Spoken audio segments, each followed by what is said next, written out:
Your eyes on the times, you walk ready to speak up. But with so many problems, you're exhausted trying to keep up. This is the Church Politics Podcast, where you can get political commentary from a biblical worldview. We're not trying to be conservative or progressive. We're trying to be Christian in the public square. And I'm black as heaven. I'm made in God's image. Nobody can change my settings. Amen. Got off my knees and put an end to my search. It's easy to sell your soul when you don't know what it's worth.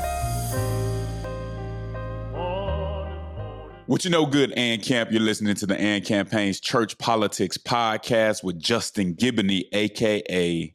Bishop Cooper's grandson. And there has been a lot that's happened in politics since we last spoke, even in culture.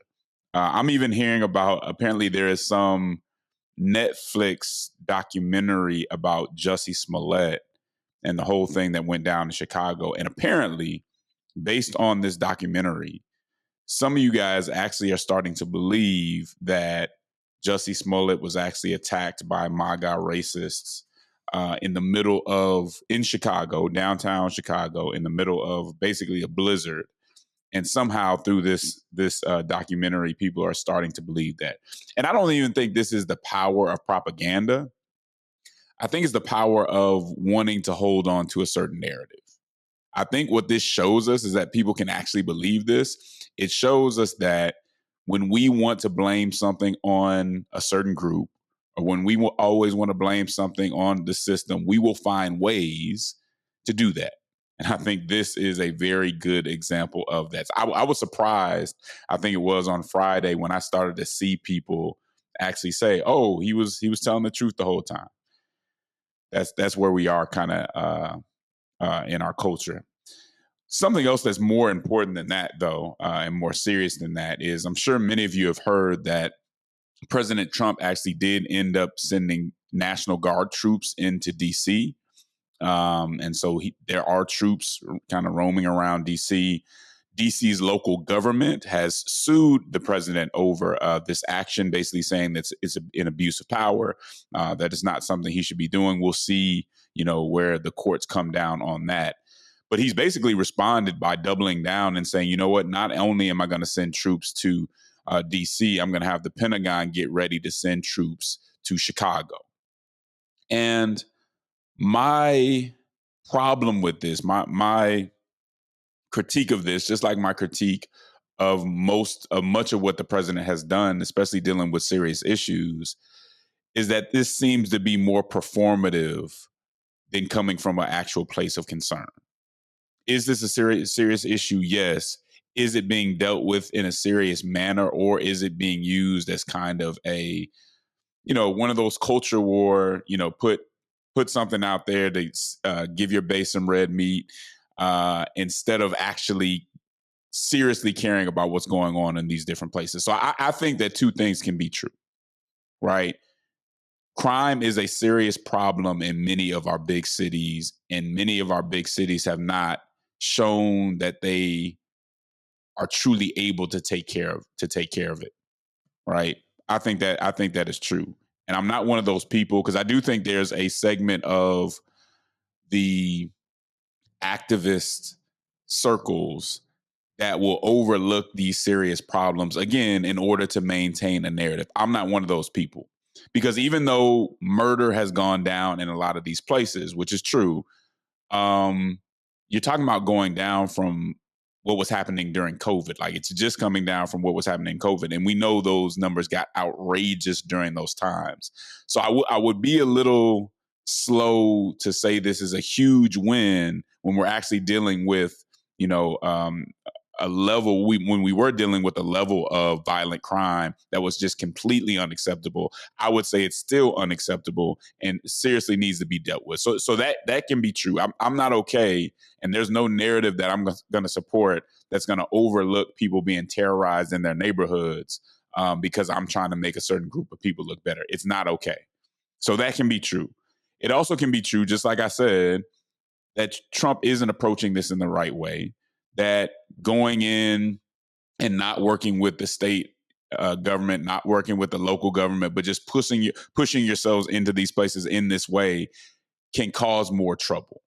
And again, it doesn't show me a true concern, because I think a true concern would say, well, how can we work together? This needs to change, but how can we work together to do it? I'm not saying that these democratic governments would just jump at that opportunity, but that would be a more constructive way of doing it. I don't think that this is a constructive way. I think this is a political football that the Trump administration is taking advantage of. And I also say this. Even though I don't like how they're going about it and I don't think they have the right motive involved, Trump actually might win this debate.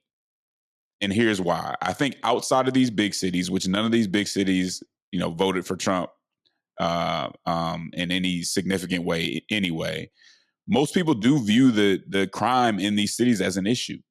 And so if he can pull the Democrats into what I think he would call defending lawlessness, then they actually might end up losing on this, even though what he's doing seems to be pretty outrageous. So something to keep an eye on, something I've been watching. But crime is an issue. This is not the way to go about it. But this seems to be where we are in our politics, right? This is how we deal with things, not constructively, but to score political points. And that is my evaluation of what's going on right now.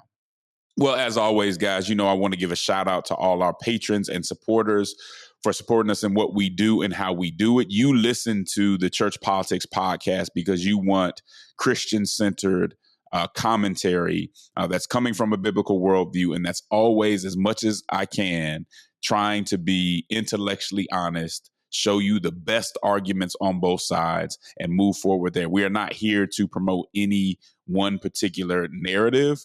We want to get at the truth. And so by supporting the AND campaign, you can support us by going on patreon.com/churchpolitics and become a premium member, which you will get an extra segment if you do that. Or you can go to the AND campaign, or go to andcampaign.org/donate and really become a part of the movement. You support the AND campaign because you know that we're showing people that you can be orthodox and engage justice, that you can maintain biblical convictions, but at the same time be compassionate. And if you want that message to spread, if you want that movement to spread, join us, get off the sidelines, join us in what we're trying to accomplish, okay? I have a very interesting interview coming up about about big pharma and all that stuff. So I think you guys are going to really enjoy it. But you know what we got to do first? You got to grab your Bible, get your mind right, and prepare to think not like a Republican, not like a Democrat, but prepare to think like a Christian.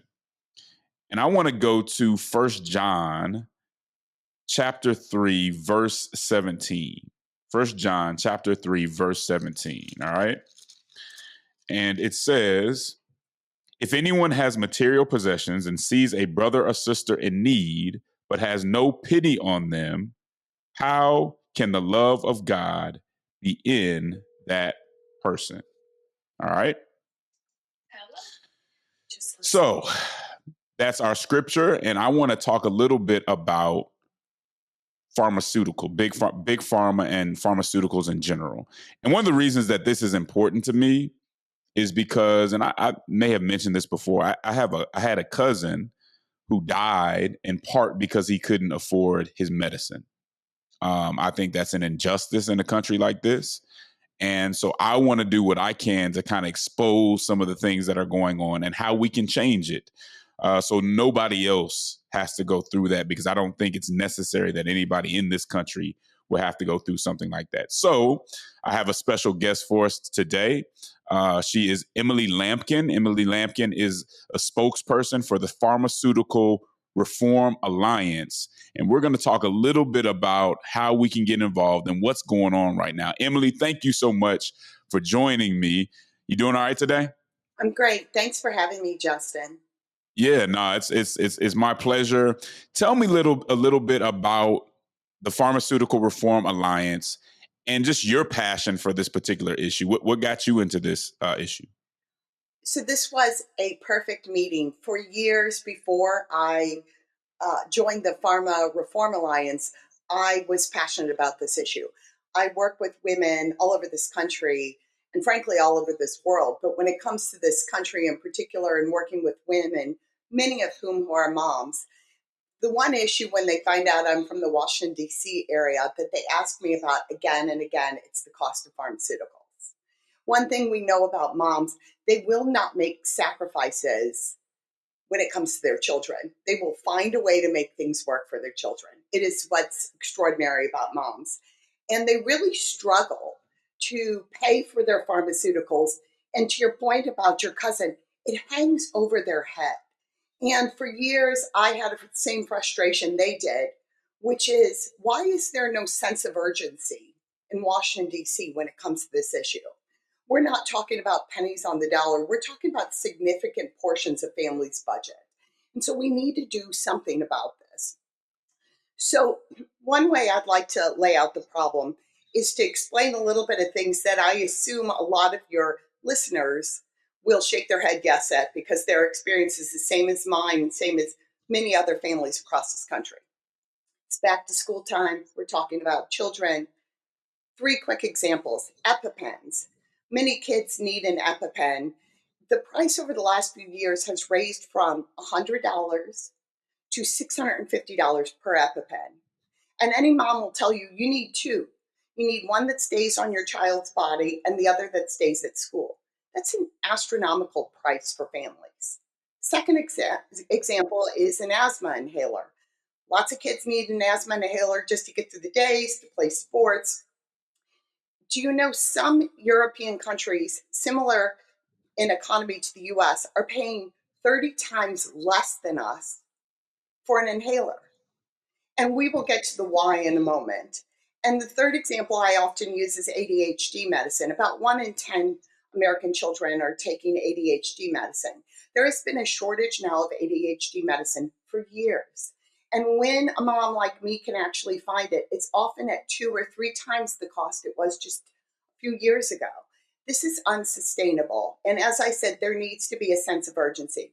You also said, and this is what I appreciate about you and makes us kindred spirits already, 2 things. The need for intellectual honesty. And I'm here to provide some intellectual honesty about what's going on with Big Pharma and why we're looking at the situation that's unique to our country versus other similar economies around the world. The second piece is there are solutions out there. There's some things underway, and there's even more solutions that need to take place. So I'm eager to get into more of that with you, but I will end with a understanding of the situation your cousin and your family was in is so similar to American families. In a recent poll, 85% of American families say that their drug costs continue to rise. And 50% of Americans say either themselves or they know somebody who is really struggling to pay for their pharmaceuticals. In fact, I had a mom who reached out to me recently who said she went to go pick up a prescription one morning for her daughter and sat in her car afterwards and cried because she walked in and the price had raised astronomically for no therapeutic rhyme or reason. And she was struggling to figure out how she was going to pay for it. Now, as I said, she's a mom. So she said, by the end of today, I will figure out a way to get this medicine for my daughter. But to your point about your cousin, this shouldn't be this way in this country today. Yeah. Not only should it not be, it doesn't need to be. Well, let's talk about that. How did we get here? I mean, was it always like this? What happened with Big Pharma to where now they have this monopoly and, seeming to have a whole lot of control over many of our elected officials? Talk to me about how we got to this place where we can get charged in America 3 times or more than other countries in a similar space. But give us a little bit of that background if you can. Sure. So part of this is something that I celebrate about America, and I know many of us do. We have an open economy. We support capitalism. We want companies to do well. And we also appreciate the innovation America has celebrated for private companies. And so we do have a system that's open where you can innovate and charge for a product. The problem is that Big Pharma got really greedy and decided that they were going to take advantage of Americans in this market. And this looks a lot like, for example, they understand that their messaging is important as well. So they will come to us and say things such as, well, we need this money for research and development. Well, in America, we also have a commitment to research and development. So we have taxpayer dollars that go to research and development that benefits a lot of the new prescriptions that are on the market. The problem is that we invest in it and Big Pharma gets to keep all of the profit. On top of that, they say, oh, we spend our own money on research and development, which is true, but that is the reason they continue to give us for this continued rise in costs. But they spend less than half on research and development that they spend on marketing to the American people. And that's another way we got to this problem. America is one of two countries of the sophisticated economies in this world that allow direct-to-consumer marketing. And on average, an American sees about 9 pharmaceutical ads a day. So they're spending so much time telling us we need this and using the money that we spend on pharmacies to continue to turn around and market what they say we need to us all the time. The greed has got to stop, and they have got to be part of the solution. I have boys, and I often talk about little boys always say, oh, it's his fault. Oh, it's his fault. When you talk to Big Pharma, it's everybody's fault but theirs. They need to be a part of the solution. They're the biggest player in this game, and they're making twice the profit that other S&P 500 companies make. That's not right. And some are suggesting that the amount of money they put into marketing has also played a role in them not being criticized. Because if I'm putting a whole lot of money into your cable news station, you may be a lot slower to criticize me because you don't really want to you don't want to bite the hand that feeds you. So that's one of the things that some people worry about too. Let me ask you this though, because this is something that the Trump administration says they want to engage. I know earlier this summer, Trump had an executive order that was basically trying to get these pharmaceutical prices down. Any thoughts just on what has been done by the administration, whether it's this executive order or even RFK? How do you see the administration's role in this particular issue? Great question. When we were talking about there being hope and solutions, there is definitely movement in this administration and movement with a sense of urgency that we got to get a handle on this. And the president has taken quite a few actions. I'll point out a few. One you referenced, most favored nation is his executive order where he says, listen, Americans should be paying a similar price to other countries like us. And that means you got to get the price down here, Big Pharma. You're responsible for getting the price down for American consumers. At the same time, if that means you've got to charge other countries more, charge more.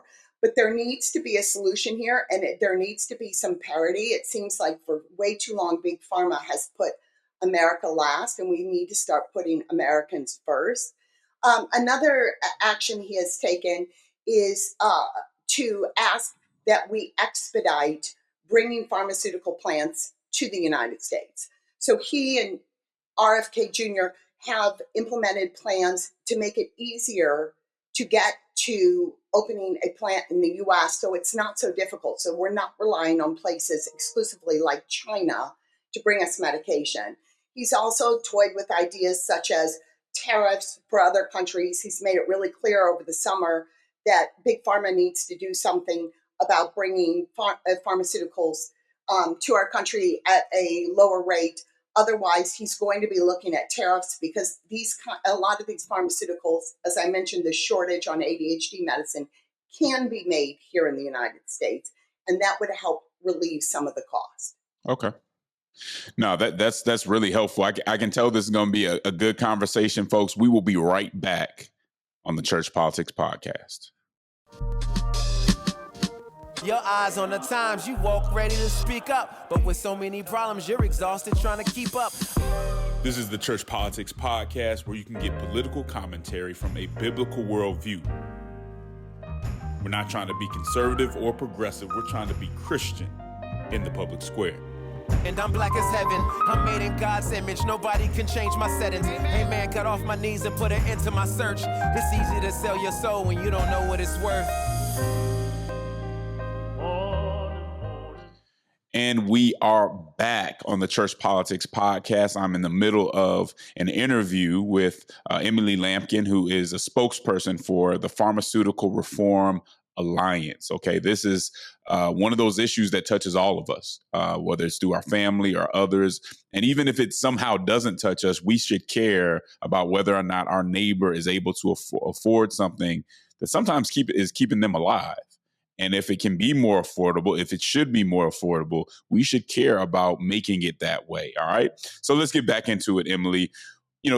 As I was doing my research, you see some folks putting out there that, this is just all conspiracy theories. People are just trying to demonize big pharma. They're doing the best that they can. They're innovating. This is basically overblown. What would you say to those who try to paint this as just conspiracy theories against the big pharma? Well, I will tell you, I wouldn't focus on it as much, just me personally, on the people who want to go out and say those kind of things, because there are endless American families who will tell you it's simply not true, because they know from their own experience that they went and picked up a prescription last month and then went and picked it up this month, and it's 3 times as much, and there's no rhyme or reason to it. So as they say, the proof is in the pudding. This is unfortunately not the experience of American families, and that's why we need to do something about it. That's good. That's good. At the Church Politics Podcast and with the AND campaign, we don't like to just complain. We want people to know the issues. We're going to talk about them in the way that we think is truthful. But at the end of the day, Emily, we want to get to solutions. So I want to get into a conversation with you about what the Pharmaceutical Reform Alliance sees as the solution to this problem. So, good question. First of all, you can find out more about our work at www.pharma, that's spelled PHARMA, reformalliance.com. Lots more information there. I'm with you that we need to be solutions-based. It's great to identify a problem, but let's go do something about it. Let's fix things. That's the American way. We're looking for 3 really practical solutions. Number 1, to get down the price of pharmaceuticals in this country. We've got to start lowering the price. Number 2 is to stop big pharma's anti-competitive behaviors. I've talked about some of them. Another is, we have a system with our patents where we, again, celebrate innovation. So we allow people to have patents and to protect their research and development. But they, and I can get into the minutia if you're interested, but they take advantage of that. And one thing I hate is a cheater. They cheat our system that's put there to benefit them, but also to benefit consumers. And again, they're looking out for themselves and don't seem to ever be looking out for the American consumer. So that's important. And then number 3, we were talking about marketing and ads. What we're asking for is some transparency in their marketing. Again, really fair. If we're one of 2 countries in the entire world that have direct-to-consumer marketing, we need to know more about what it is you're doing, and the American consumer should have a right to know what they're doing. No, that's good. So when we go to the first one, so you named 3 things: getting prices down, stopping big pharma anti-competitive initiatives or just their monopoly, and then the marketing side. In addition to because it seems like you feel like the administration is doing a pretty good job. And I think this, as someone who doesn't agree with a lot of the things the administration does, it does seem like they're making legitimate efforts to address this particular issue. And I think those of us listening who might not have the highest view of the administration, do your research on what they're trying to do on this issue. And let's not summarily say, I don't like them on one issue and therefore I know they're wrong on everything. That's just not thoughtful. That's not what we're trying to do on the Church Politics Podcast. In addition to what they're trying to do, what can be done to get these prices down? I mean, what is there anything else that needs to be implemented? Any policies? Does Congress need to act? What are your thoughts on that? So the answer is yes.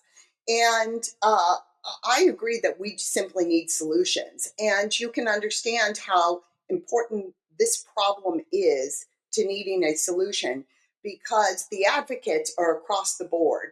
Regardless where you are in politics, there are advocates on the Hill of all sorts of backgrounds. And I'm celebrating all of them. And to your point, too, we didn't get to this problem quickly and easily. And there are a myriad of solutions that are needed in many areas. We've talked about a bunch of them. You can see that there's not just one solution. There's a lot of work that needs to be done.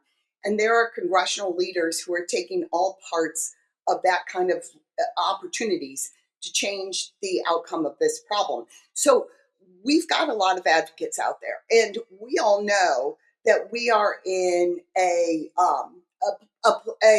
political and government system that needs our involvement in order for there to be action. So I'm asking everybody who's listening to your podcast, take action in the way that you would take action. If that's reaching out to a member. And we'll get into action. I want to stop you real quick because we're going to get into action next. We're going to get into action next. Sure. But just as far as the solution goes, like policy-wise and all that, you're saying that there are people in Congress that can be helpful to keep pushing this forward.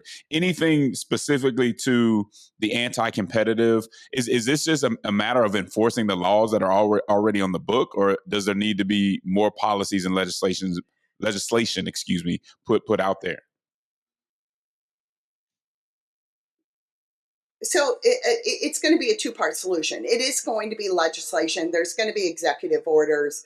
There needs to be some action as well in a number of these departments that the president's already working with. We talked about RFK at HHS. All of that is true. And there needs to be legislation. And as you appreciate on your podcast, there needs to be some cultural recognition. We got to be all in on this because our voices being informed on the issues and our voices being a part of insisting on solutions are going to be key to getting movement, especially at the rate we need, which is very quickly. So it sounds like there's a number of solutions, a number of angles that we can go about this. But again, it seems like we're headed in the right direction in that regard. We just kind of need to get the people involved to get word out a little bit. Okay. Well, I can accept that.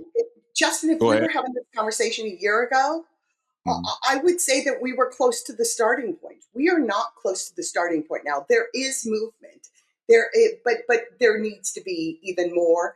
And there isn't just one solution. So everybody's got to have some skin in the game. No, that's good. We will be right back on the Church Politics Podcast.